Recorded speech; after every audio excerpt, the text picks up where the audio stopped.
السلام علیکم، میرا نام عبدالرحیم ہے۔ میں آج آپ کو 3 کلمے سناؤں گا۔ پہلا کلمہ طیب، طیب معنی پاک، لا الہ الا اللہ محمد رسول اللہ۔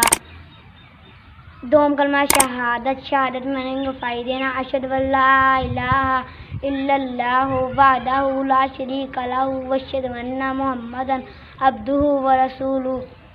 سوم کلمہ علیکم، میرا نام عبدالرحمان ہے۔ میں آج آپ کو 2 کلمے سناؤں گا۔ بسم اللہ الرحمن الرحیم۔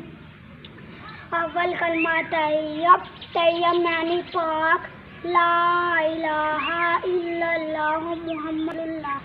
بسم اللہ الرحمن الرحیم۔